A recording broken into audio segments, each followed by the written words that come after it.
కానివ్వండి అంతే. Love at first sight ఇట ఏమిటి దాని అర్థం ఏమిటో నాకు ఎప్పటికీ అవగతం కాదు. అసలు ఏమి యుక్తాయుక్త విచక్షణ ఏమిటి? వాడెవరో ఏమిటో ఆవిడికి ఏం తెలియదు, ఆవిడెవరో ఏమిటో వాడికి ఏం తెలియదు. వాళ్ళ శుభలేఖ కూడా అలాగే ఉంటుంది. I solicit your grace his presence. ఎందుకంటే తల్లి లేదు, తండ్రి లేడు, బంధువులు లేరు, అన్నదమ్ములు లేరు, వాడు అనాథ, ఆవిడ అనాథ, ఇద్దరు అనాథలు పెళ్లి చేసుకుంటున్నారు. అని శుభలేఖ వాళ్ళ పేరు మీదే ఉంటుంది.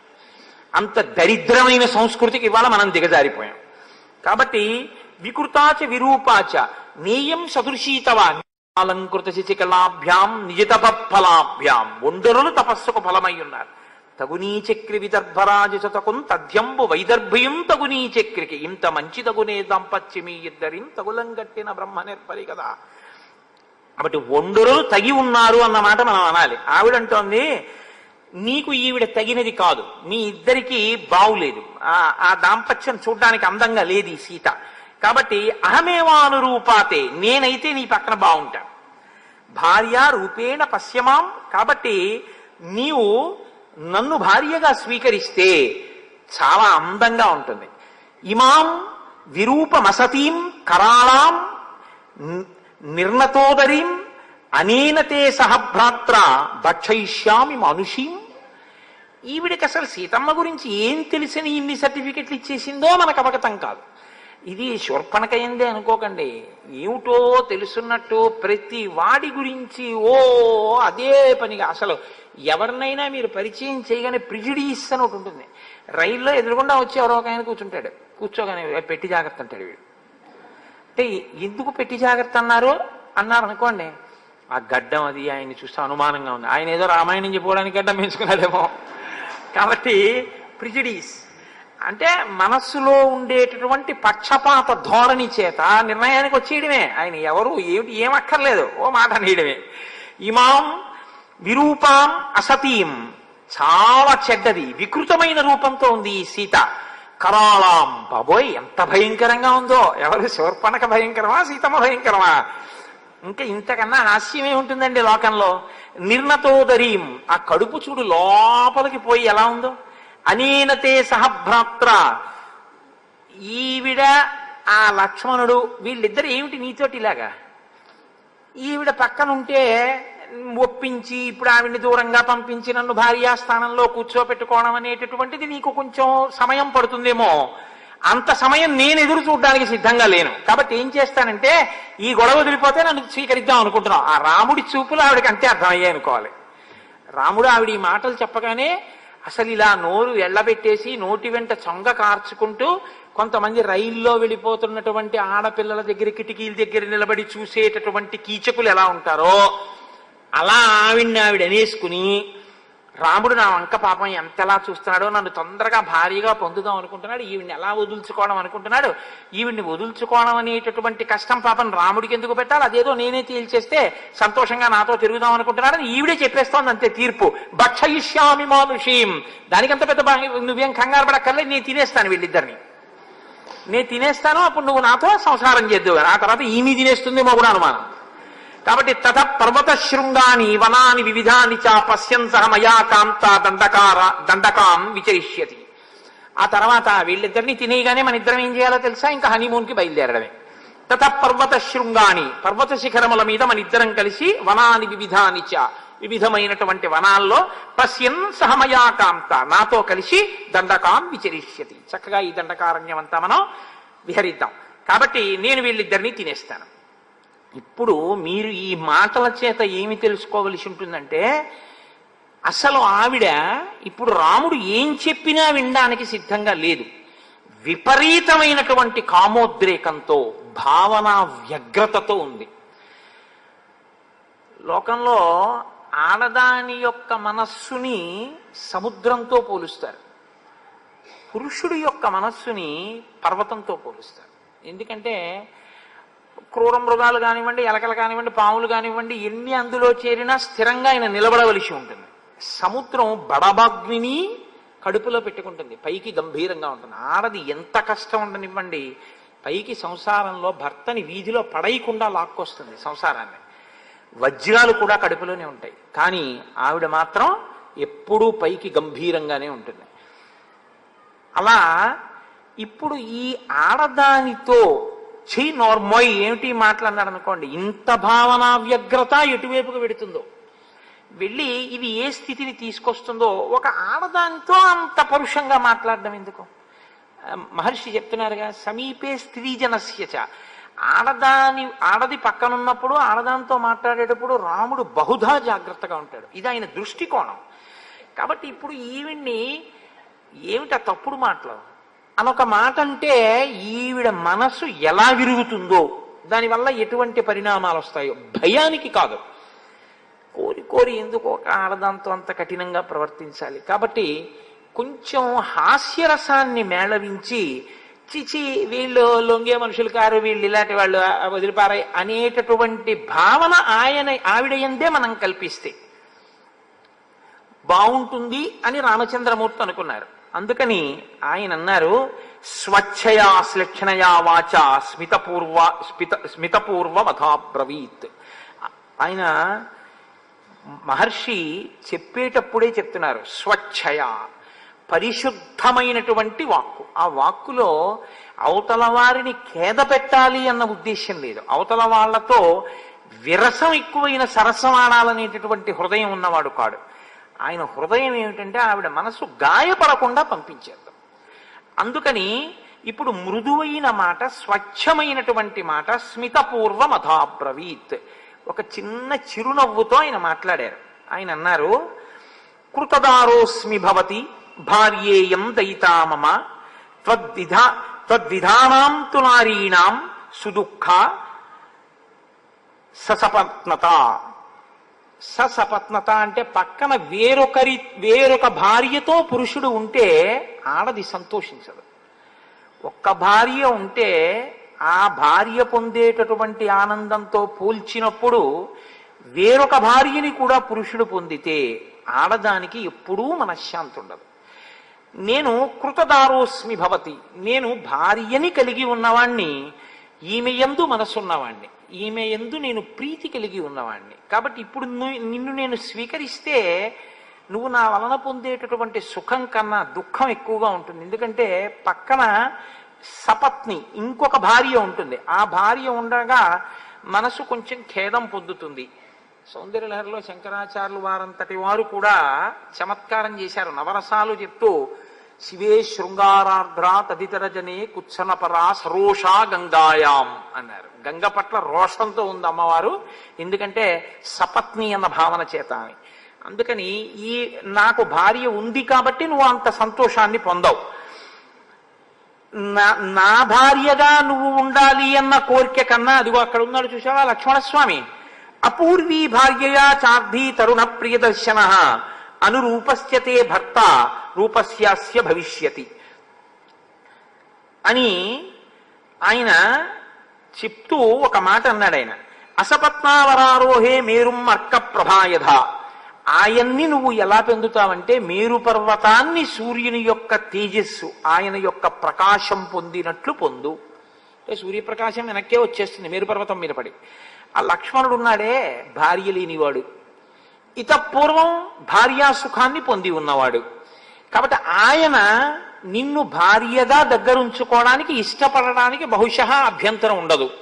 కాబట్టి అతన్ని ఆశ్రయిస్తే ఈ సపత్ని గొడవ నీకు ఉండదు. పక్కన ఇంకో భార్య ఉండడం అన్న గొడవ ఉండదు. హాయిగా నువ్వు ఒక్కతిగా ఆయనకు భార్యగా ఉంటూ సంతోషంగా కాలం గడపచ్చు. అందుకని నువ్వు ఆయన్ని ఆశ్రయిస్తే బాగుంటుంది అని.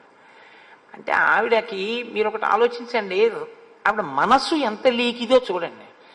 ఆయన్ని కాకపోతే ఆయన తమ్ముడిని. అంటే ఇది ఎలా ఉంటుందంటే, కాస్త ఉప్మా చేసి పడే గబగబా వెళ్ళిపోవాలన్నాడు అనుకోండి. గోధుమ రవ్వ లేదండి మీరు, అయ్యో ఇలా అనలేదు, ఇంట్లో బొంబాయి రవ్వ లేదండి, పోన్లే ఏదో ఉన్నా మైదా పిండితో అట్టుముక్క పోసేయి. అట్టుముక్క పోసేసినా పర్వాలేదు, లేకపోతే ఉప్మా చేసి పెట్టేసినా పర్వాలేదు, దానికి తప్పేం లేదు. ఏదో ఒకటి తిని ఆయన వెళ్ళిపోదాం అనుకుంటున్నాడు. రుచికి లొంగడం కాదు, కార్యం మీద వెళ్ళడం ప్రధానం. దానికి పనికొస్తుందేమో కానీ కామం తీర్చుకోవడానికి అన్నయ్య అయినా పర్వాలేదు, తమ్ముడైనా పర్వాలేదు అంటే ఇది ఎంత అసహ్యకరమైనటువంటి విషయం. ఇంకంతకన్నా దానికి వ్యాఖ్యానం అనవసరం. ఇప్పుడు ఆవిడ వెంటనే లక్ష్మణుడి దగ్గరికి వెళ్ళిపోయింది. వెళ్ళిపోతే లక్ష్మణుడు చూసి అన్నాడు, ఇలా ఇద్దరు చిచి మూర్ఖులు, వీళ్ళకి అసలు ఒక ఆడదాన్ని అంగీకరించడమే చేత కాని వాళ్ళని అది ఆవిడ వెళ్ళిపోతుంది. మనని మనసులో ఒకలాగా నింద చేసుకుని వెళ్ళిపోయినా ఆడదాన్నంతకన్నా మనం బాధ పెట్టకుండా పంపించేస్తే గొడవ వదిలిపోతుంది, మన ధర్మం చెరకుండా ఉంటుందన్నది రాముడి యొక్క హృదయం. కాబట్టి ఆయన లక్ష్మణుడి దగ్గరికి పంపాడు. ఆవిడ లక్ష్మణుడి దగ్గరికి వెళ్ళి మళ్ళీ ఇదే అడిగింది, నన్ను భర్తగా స్వీకరించు. ఆయన అన్నాడు, కథం దాసస్య మే దాసి భార్యా భవితుమిచ్చసి. నేనే దాసుణ్ణి, ఆయనకు పువ్వులు తేవడం, దర్భలు తేవడం, కర్రలు తేవడం, పర్ణశాల కట్టడం, స్నానానికి ఆయనతో కలశ పట్టుకుని వెళ్ళడం, ఆయన బట్టలు పిండి ఆరేస్తుండడం, అవి నేను చేస్తుంటాను. నేనే ఓ దాసుణ్ణి. దాసుణ్ణి పెళ్ళాడితే నువ్వేమవుతావు? దాసి అవుతావు. కాబట్టి నువ్వు నేను కలిసి ఏం చేయాలంటే ఆయనకి ఆవిడికి దాస్యం చెయ్యాలి. కాబట్టి నన్ను పొంది సుఖమే ఉంటుంది. ఆయన అంటావా స్వతంత్రుడు, సేవలు అందుకునేటటువంటి వాడు, కాబట్టి ఆయనకి భార్య అయితేనే బాగుంటుంది అయినా అని ఆయన చిన్న పరిహాసం ఆడాడు. ఆయన అన్నాడు, ఆర్యస్యత్వం విశాలాక్షి భార్యాభవయ వీయసి. నీలాంటి అందగత్త భార్యగా వస్తాను అంటే ఆ నరకాంతను చూసి ఎవడు మాత్రం భార్యగా ఉంచుకుందాం అనుకుంటాడు? నీ మీద మోజు పడ్డావు. ఏనాం విరూపామ సతీం. ఆమె అదిగో సీతం ముందు చూసావా, విరూపంగా ఉంటుంది, చెడ్డది. కరాళాం, ఆవిడన్న మాటలే భయంకరమైనటువంటిది. నిర్ణతోదరి, కడుపు లోపలికి పోయింది. శూర్పణ కన్న మాటలేగా. నీ దృష్టిలో ఆవిడ అలా ఉందని లక్ష్మణమూర్తి అంటారా సీతమ్మని. కాబట్టి భార్యాం వృద్ధాం పరిత్యజ్య, ఆవిడ వృద్ధురాలు అయిపోయింది, అందుకని వదిలిపెట్టే. ఆవిడ వృద్ధురాలు అయితే ఆవిడ చేసుకున్నవాడు వృద్ధుడు అవడేంటి, ముందే వృద్ధుడు అవుతాడు. అసలు లోకంలో అనకూడని మాట ఏంటంటే, తాతగారు మీకు పిల్లని చూస్తామంటే, తాతగారు మీరు పెళ్లి చేసుకోండి అన్నాడు అందనుకోండి మనవరాలు, ఇప్పుడు నాకు పిల్లనిచ్చేవాడు ఎవడరా అంటే ఆ తాతగారి పళ్ళు ఏమైనా మిగిలితే ఊడగొట్టేయాలి. నోర్మూయి ఇప్పుడు నాకు పెళ్ళి ఏమిటి అనాలి, అంతేగాని నాకు ఇంకా పిల్లనిచ్చేవాడు ఎవడరా అంటే అంటే ఎవడన్నా ఇస్తే చేసుకుంటావు ఇప్పుడు. కాబట్టి ఆయన లక్ష్మణమూర్తి ఆవిడ కోణంలోనే చెప్తున్నారు. నువ్వు ఇలా కదా అనుకుంటున్నావు, అప్పుడు రాముడు నిన్నెందుకు స్వీకరించాలనుకుంటున్నావు? కాబట్టి ఆవిడ వృద్ధురాలు అయిపోయింది. ఆవిడ వృద్ధురాలు అయితే రాముడు వృద్ధుడు అవడం ఏమిటి? ఆవిడకన్నా పెద్ద ఆయన ముందే వృద్ధుడై కూర్చుని ఉంటుంటాడు. కాబట్టి భార్యాం వృద్ధాం పరిత్యజ్య త్వమేనైష భజిష్యతి. నిన్ను స్వీకరిస్తాడు, సంతోషంగా ఉండొచ్చు. కాబట్టి త్వమేవైష భజిష్యతి, కాబట్టి నిన్ను స్వీకరిస్తాడు, సంతోషంగా నువ్వు రాముడి దగ్గరికి వెళ్ళు అంటే ఆవిడకున్న పెద్ద లోపం ఏమిటి అన్నది దిద్దబడలేదు వీళ్ళ మాటల వల్ల. అంటే ఒక్కొక్కసారి చూడండి, ఇన్క్యూరబుల్ డిసీజ్ అంటాడు డాక్టర్ గారు. నా దగ్గర ఉన్న మందులన్నీ వాడేశానండి, ఇంజక్షన్లన్నీ చేసేసాము, ఈ వ్యాధి లొంగట్లేదు, ఈ వ్యాధే మందుల్ని లొంగ తీసేసుకుంటారు. కాబట్టి ఇప్పుడు ఇంకా ఈయన బతుకుతాడు అని చెప్పడం కష్టం అంటారు. బియాండ్ అవర్ హ్యాండ్స్ అంటుంటారు. ఎందుకు అంటే ఇంకా ఆయన దగ్గర ఉన్న మందులకే ఆ రోగం లొంగలేదు అని గుర్తు. అలా వీళ్ళిద్దరూ ఈ పరిహాసాన్ని ప్రయోగిస్తే ఆవిడ వెళ్ళిపోతుంది అనేటటువంటి లక్ష్యం నెరవేరలేదు. ఎలా నెరవేరలేదు? అంతర్లీనంగా వాళ్ళు ఏ పరిహాసాన్ని వాడుకున్నారో ఆ పరిహాసము దేని కొరకు వాడబడిందో దాని కొరకు ఆవిడ స్వీకరించలేదు. ఆవిడ దాన్ని యథాతథంగానే తీసుకుంది. లక్ష్మణుణ్ణి పొందంటున్నాడని, లక్ష్మణుడు రాముణ్ణి పొందమంటున్నాడని అంటే వీళ్ళిద్దరూ పొందడానికి సిద్ధమే. ఆయన కంటే భార్య లేదు, కానీ అక్కడికి ఆవిడ ఉండడానికి ఇష్టం లేదంటే దాసిగా ఉండడం ఆవిడకి ఇష్టం లేదు, ఆవిడకు భోగమే కావాలి. అందుకని రాముడి దగ్గరికే వచ్చేయాలి ఇప్పుడు.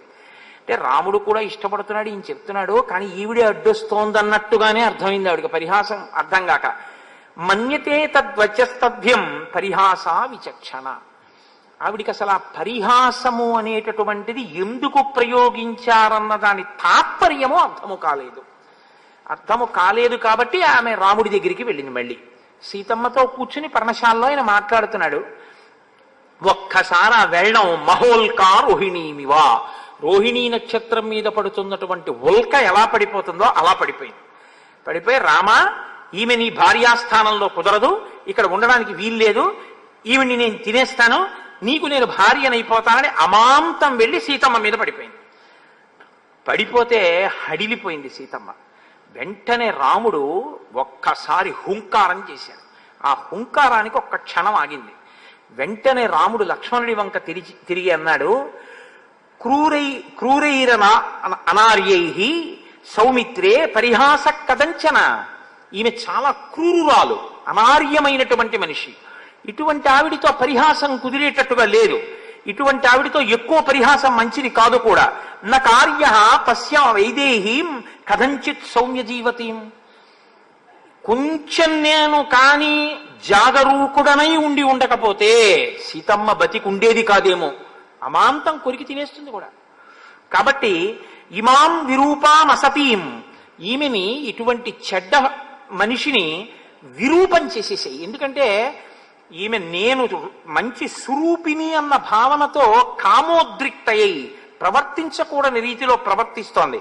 కాబట్టి విరూపం చెయ్యి, అప్పుడు ఇటువంటి భావనలు పోతాయి. చంపడం ఇష్టం లేక ఆడదాన్ని సాధ్యమైనంత అవకాశం ఇచ్చే ప్రయత్నం రామచంద్రమూర్తి చేస్తున్నారు. కాదు కాదు, ఒక నరుడిగా అలా ప్రవర్తించినట్లు కనపడుతూ అవతార ప్రయోజనాన్ని కూడా సిద్ధింపచేస్తుంటారు. లేకపోతే తాటకని సుబాహుని చంపినటువంటి వారు మారీచుణ్ణి విడిచిపెట్టడం కూడా రామావతార ప్రయోజనం సిద్ధింపచేసుకోవడానికి మార్గమే అయింది. కాబట్టి ఇమాం విరూపమసతీం అతిమత్తాం మహోదరీం రాక్షసీం పురుషవ్యాఘ్ర విరూపయితుమర్హసి, ఈమెని వెంటనే నువ్వు విరూపని చెయ్యి అనేటప్పటికీ చిచ్ఛేద కర్ణనాశం మహాబల.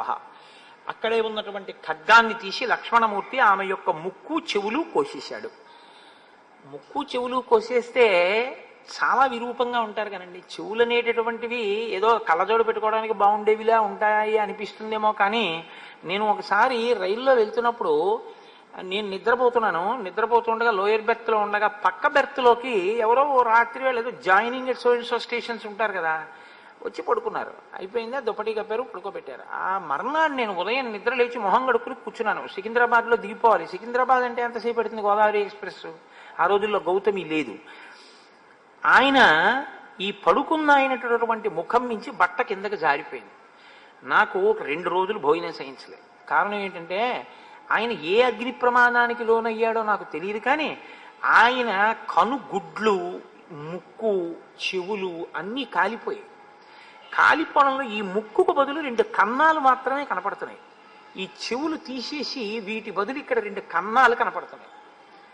నాకు విరూపం పొందడం, ముక్కు చెవులు కొయ్యడం అంటే ఎంత వికృతంగా ఉంటారో, ఎంత ఇక వెళ్ళి ఎవరి దగ్గర నేను అందగత్తెనని చెప్పుకోకుండా ఉండడానికి లక్ష్మణుడు విరూపవతిని ఎందుకు చెయ్యవలసి వచ్చిందో, ఎందుకు ముక్కు చెవులు కోశాడో అప్పుడు అర్థమైంది. ఆ ముక్కు చెవులు పోతే అంత విరూపాన్ని పొందుతారు, కానీ ప్రాణం మాత్రం పోదు. ఏదో వైటల్ ఆర్గాన్ని తీసేసినట్టుగా మాత్రం కాదు. ఎందుకంటే ముక్కు కోసేసినంత మాత్రాన ఊపిరాడకపోదు, చెవులు తీసేసినంత మాత్రాన వినపడవలసినవి వినపడకుండా ఉండవు. ఇక నుంచి కనీసం ఆవిడ ఈ మాట అనకూడదు, జాగ్రత్తగా వినాలి, జాగ్రత్తగా చూస్తూ ఉండాలి, జాగ్రత్తగా వాసనలు గ్రహిస్తూ ఉండాలి తప్ప ఇష్టం వచ్చినట్టు. ప్రధాన ప్రయోజనం ఒక్కటే, స్పష్టంగా రాముడు చెప్తున్నాడు, విరూపను చెయ్యి, చంపమని చెప్పలేదు. ఇక ఎప్పుడూ ఇటువంటి కామోద్రేకం పొందకూడదు, ఈవిడ ఎవరినీ బాధ పెట్టకూడదు. కాబట్టి వెంటనే లక్ష్మణమూర్తి ఆ ముక్కు చెవులు కోసేశారు. ఇప్పుడు ఆవిడ పెద్ద కేక వేసుకుంటూ, పెద్ద గర్జన చేసుకుంటూ ఆ కారిపోతున్నటువంటి నెత్తుటితోటి కరుడు అనబడేటటువంటి ఆవిడ సోదరుడి దగ్గరికి వెళ్ళి పడిపోయింది. అక్కడే జనస్థానంలో ఆయన 14,000 మంది రాక్షసులతోటి ఉంటున్నాడు. ఆ కరుడు ఆయన దగ్గర ఉండేటటువంటి సేనాధిపతులు త్రిశిరసుడు అనబడేటటువంటి ఆయన 3 తలకాయలతో ఉంటాడు. దూషణుడు అనబడేటటువంటి ఒక సేనాధిపతి, 14,000 సైన్యం. వీళ్లతో కరుడు ఆ జనస్థానంలో ఉంటున్నాడు. ఈ కరుడు విశ్రవసో బ్రహ్మయందు పాక అనబడేటటువంటి ఒక రాక్షసాంగన ఎందు జన్మించినవాడు. అందుచేత శూర్పణఖకి సోదరుడయ్యాడు అని మహాభారతంలో ఉంది. కాబట్టి తనకి సోదరుడవుతాడు కరుడు. ఇప్పుడు ఆ కరుడు దగ్గరికి వెళ్ళి పడిపోయింది ఆవిడ. పడిపోతే ఆయన అన్నాడు, ఏమీ ఎవరికీ అపకారం చేయకుండా పడుకున్నటువంటి నల్లత్రాసు యొక్క తోక ముట్టుకున్నవాడెవడు, కోరి కోరి ప్రాణముల మీదకి ఉపద్రవం తెచ్చుకున్నవాడెవడు, జనస్థానంలో నేను ఇంతమంది రాక్షసులతో ఉండగా నీ ముక్కు చెవులు కోసి నిన్ను విరూపని చేసిన వాడెవరు, నాకు చెప్పవలసింది. అంటే ఆవిడికి ఇంకా ఎంత కామ ఉండిపోయిందంటే రామలక్ష్మణుల మీద. ఆవిడంది, తరుణౌ రూపసంపన్నౌ సుకుమారౌ మహాబలౌ పుండరీక విశాలాక్షౌ చీర కృష్ణాజినాంబరౌ ఫలమూలాశనౌ దాంతౌ తాపసౌ ధర్మచారిణౌ పుత్రౌ దశరథస్యాస్తం భ్రాతరౌ రామలక్ష్మణౌ. నేను దండకారణ్యంలో ఇద్దరిని చూశాను. వాళ్ళు తరుణవు, మంచి యవ్వనంలో ఉన్న వాళ్ళు, రూపసంపత్తి కలిగినటువంటి వాళ్ళు, సుకుమారులు, మహాబలవంతులు, విశాలమైనటువంటి కన్నులు కలిగినటువంటి వాళ్ళు, నారచీరలు కట్టుకున్న వాళ్ళు, ఆ జింక చర్మాన్ని కట్టుకున్నటువంటి వాళ్ళు, ఫలమూలములను తింటున్న వాళ్ళు, ఇంద్రియ నిగ్రహము కలిగినటువంటి వాళ్ళు, తాపసులు, ధర్మమును ఆచరించేటటువంటి వాళ్ళు, దశరథ మహారాజు యొక్క పుత్రులు, అన్నదమ్ములు, రామలక్ష్మణులు అన్న పేరు కలిగినటువంటి వాళ్ళు. వాళ్ళ మధ్యలో ఒక ఆడదుంది. జరిగిన వృత్తాంతాన్ని జరిగినట్టు చెప్పదు. ఇప్పుడు ఏది రాముడు జరగకూడదనుకున్నాడో అదే జరిగింది. ఆడదాని పగ కింద తిరిగింది రామాయణం. నేను మీతో మనవి చేసింది ఇదే. శ్రీరామాయణం ఎక్కడ మీరు అయిపోతుంది అనుకుంటారో అక్కడ ఒక ఆడదొచ్చి రామాయణాన్ని కొనసాగిస్తుంది. ఎప్పుడో అయోధ్యకాండలో అయిపోవలసిన రామాయణాన్ని మందరా ప్రవేశంతో పెరిగింది. మళ్ళీ ఇక్కడ అయిపోతోందని అగస్త్యుడే ఒప్పుకున్నాడు. అయిపోయిందయా, మీ నాన్నగారు అడిగిన వరం ప్రకారం 14 ఏళ్ళు పూర్తి అయిపోవచ్చే, ఇంకో ఏడాది దగ్గర ఉంది. శూర్పణకొచ్చి కథని పొడిగిస్తోంది. ఎదర సీతమ్మ తల్లి ఉరి వేసుకుందాం అనుకుంటే త్రిజట పొడిగిస్తుంది. రావణాసురుడు కత్తెత్తితే ధాన్యమాలిని పొడిగిస్తుంది. ఇలా రామాయణం ఎక్కడ అయిపోతోందనుకుంటే అక్కడ ఒక స్త్రీ పాత్ర వచ్చి దాన్ని ఇంకా ముందుకి కొనసాగింప చేస్తూ ఉంటుంది. కాబట్టి ఆవిడ రామలక్ష్మణుల గురించి చెప్పినది సత్యం. నేను రామలక్ష్మణుల్ని కామించాను, కానీ రాముడు తన భార్య అయిన సీత యందు అనురక్తి కలిగిన వాడు కాబట్టి నన్ను అంగీకరించలేదు. వాళ్ళిద్దరూ నన్ను అంగీకరించకపోతే నేను సీతమ్మని తినేయబోయాను. అప్పుడు లక్ష్మణుణ్ణి పిలిచి నన్ను విరూపని చేయమన్నారని కొనసాగించాలి ఇప్పుడు కథాభాగాన్ని. అలా కొనసాగిస్తే ఆవిడ హృదయం చాలా మంచిదైంది అని గుర్తు కదండి. సత్యం కదా మాట్లాడుతుంది ఆవిడ. అలా ఎలా మాట్లాడుతుంది? ఇప్పుడు ఎక్కడ మెలిక తిప్పాలో అక్కడ తిప్పుతుంది కథని. అంటే తనది తప్పు లేదు, వాళ్ళదే తప్పన్నట్టు మాట్లాడుతుంది. కరుడన్నవాడి యొక్క రాక్షసత్వం ఏమిటో తెలుసా అండి? తన చెల్లెలు ఎంత గొప్పదో ఆయనకి తెలుసు, కానీ పైన అలా మాట్లాడుతున్నావే, తాపసవు అంటున్నావే, కందమూలములు తిన్నవాళ్ళు అంటున్నావే, దాంతవు జితేంద్రియులు అంటున్నావే, అలాంటి వాళ్ళు నీ ముక్కు చెవులు ఎందుకు కోశారు? కేవలం ఒక చిన్న కారణానికి కోసేస్తారా అని విచారణ చేసే ప్రయత్నం ఆయన చేయడు. తలుచుకున్నప్పుడే తాత పెళ్ళి అంటారే, అటువంటి వాళ్ళకి ఏమిటంటే అవకాశం దొరికితే చాలు వెళ్ళి మీద పడిపోవడం ఎవరి మీద. ఇప్పుడు ఆవిడంది, తరుణీ రూపసంపన్న సర్వాభరణ భూషిత దృష్టా తత్ర మయా నారీ తయోర్మధ్యే సుమధ్యమ తాభ్యాం ఉభాభ్యాం సంభూయ ప్రమదాం అధికృత్యతాం ఇమాం అవస్థాం నీతాహం యథా అనాథా సతీ తథా. ఆమె వాళ్ళ మధ్యలో ఒక కాంత ఉంది, చాలా అందగత్తె. ఇప్పుడు ఎలా అందగత్తెగా కనపడుతోంది అంటే, తనకి అనుకూలంగా కథని ఎప్పుడు మార్చుకుందాం అనుకుంటే అప్పుడు ఆవిడ ఎవరిని ఫణంగా పెట్టిందంటే సీతమ్మనే ఫణంగా పెట్టి మాట్లాడింది. ఒక ఆడదాని కక్ష ఎవరి వైపుకి తిరిగిందంటే ఆడదాని వైపుకే తిరిగింది. ఎందుకని అంటే ఆ స్థానం భర్తీ అయి ఉండడమే తను ఆ స్థానాన్ని ఆక్రమించలేకపోవడానికి కారణం. పగంతా సీతమ్మ వైపుకే తిరిగింది. అందుకేగా అగస్త్యుడు అన్నాడు, ఇక సీతమ్మ నువ్వు తిరగకుండా కూర్చోవలసిన సమయం ఆసన్నం అవుతోందని, ఆవిడ చేరాలి శిశుపావృక్షం కిందకి. కాబట్టి అనాథని ఎలా అవమానిస్తారో అలా నేను ఆమె జోలికి వెడితే, అంటే మనం రాక్షసులం కాబట్టి అందంగా కనపడినటువంటి దాన్ని తినడం వాళ్ళకి ఇష్టం. మన లోకంలో ఎలా ఉంటుందంటే, అక్కడ యాపిల్ పండు, ఓ కమలా పండు, ఓ బత్తాయి పండు, ఓ ద్రాక్ష పళ్ళ గుత్తి ఉన్నాయనుకోండి, మీకు అవసరం ఉన్నా లేకపోయినా మంచి గులాబీ రంగులో పొటమరించినట్టుగా ద్రాక్ష పళ్ళు, ఇంతంత కమలా పళ్ళు, ఇంతంత మామిడి పళ్ళు ఉన్నాయనుకోండి. మామిడి పండు అప్పటికప్పుడు తినడం కష్టం, దానికి ఏదో పళ్ళె ఉండాలి, పక్కకి వెళ్ళాలి, దాన్ని తినాలి, చేతులు నిండా పడుతుంది, కడుక్కోవాలి. అదే ద్రాక్ష పండు అనుకోండి, ఇలా నోట్లో పడిసుకోవడం తేలిక.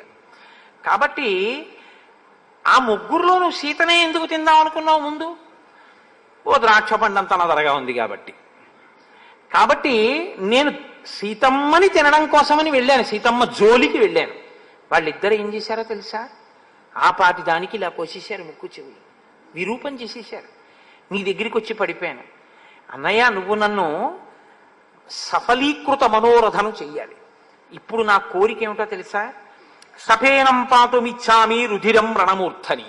యుద్ధంలో నువ్వు వాళ్ళ ముగ్గురిని చంపేస్తే వాళ్ళ శరీరములలోంచి పైకి ఉబికి వస్తున్నటువంటి నురగలతో కూడిన నెత్తుటిని నేను పానం చెయ్యాలి. అది నా కోరిక.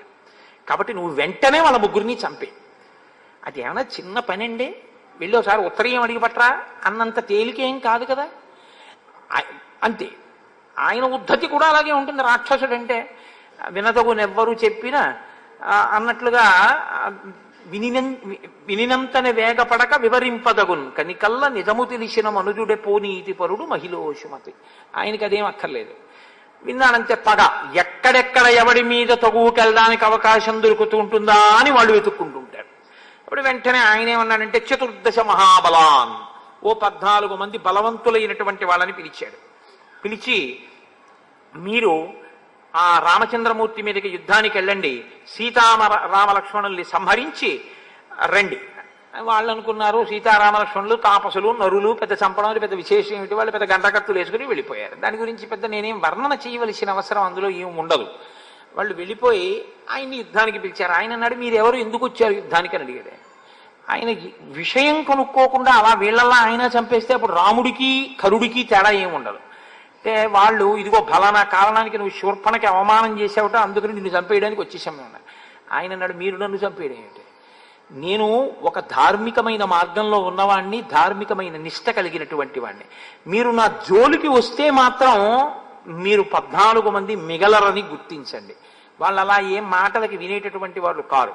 కాబట్టి ఇప్పుడు 14 మంది ఆయన మీదకి యుద్ధానికి వెళ్ళారు. ఆయనకి అది పెద్ద విశేషమే ఉంటుందండి. రామచంద్రమూర్తికి 14 మంది యొక్క గుండెలు చీల్చి అసలు పారేశాడు. ఒకేసారి 14 బాణములను ప్రయోగించాడు.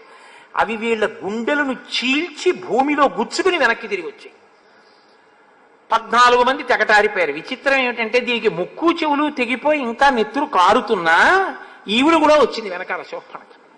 ఎందుకో తెలుసా అండి, ఆవిడ కోరిక పగ, కామము దేని కింద మారిందంటే పగగా మారింది.